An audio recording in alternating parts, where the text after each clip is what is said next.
Welcome to Bulgaria. Hello again. Guess what? It's raining. So, I thought I'd tell you a story today. A story about being very careful what you dig up. And I don't mean only bombs. They just go boom. You know I have this place in Bulgaria. Well, I've just found out the Bulgarian National History Museum director, Božidar Dimitrov, has announced the discovery of a skeleton with an iron stick in its chest. And he got that stick because somebody feared he would rise from the dead as a vampire. Whoops, I thought they were fiction. The man was buried 700 years ago after multiple stabbings in his chest and stomach to make sure he stayed dead. Now, this present-day vampire was discovered near the apse of a church, which suggests he was an aristocrat, like Count Dracula. Dimitrov says belief in vampires was common in most villages from ancient time up to the early 20th century, and maybe even now.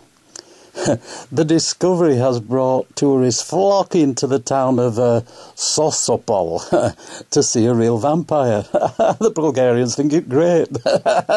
Bring the tourists in. Now, his name was Krivic, the Crooked, and he was a legendary pirate. I think he was a captain of the Sosopol fortress, or maybe one of his heirs, they're not quite sure. Byzantine chronicles even described how Krivic plundered a Venetian ship. The Crooked, as his contemporaries called him, he was a cripple, but he was also extremely intelligent. He outshined everyone with his knowledge about the sea, stars, the herbs.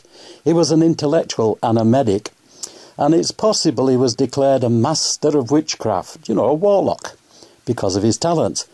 Now, this raised suspicions in the Middle Ages, which could explain the metal stake through his heart. You're staying dead, son. So, according to the archaeologists, this is the first time a vampire burial has been discovered in Sosopol. But there's been over 100 people they've found buried, and the corpses were stabbed to prevent them from becoming vampires. Now, these have been discovered over Bulgaria for several years. The people, they believed they were evil while they were alive, and it was believed they would become vampires once they were dead, so they could continue to torment people.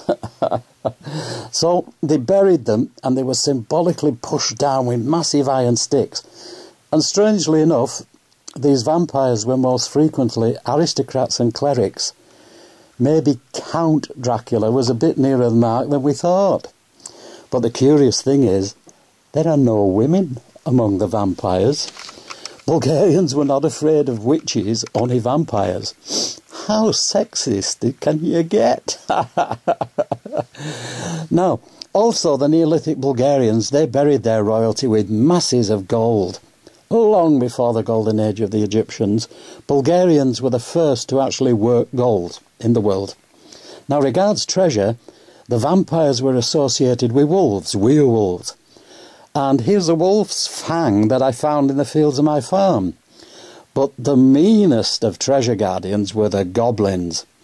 So when you go looking for treasure like this gold found in Bulgaria, I would be looking over my shoulder, mate. Freddy Krueger's got nothing on these guys.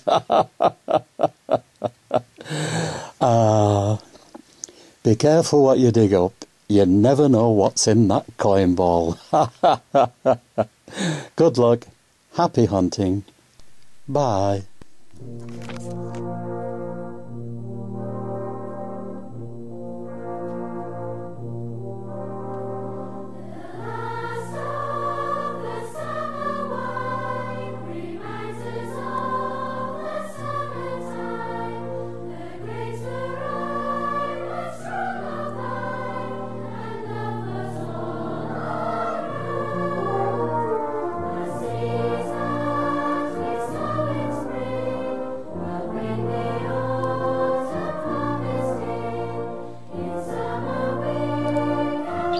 Welcome to Bulgaria.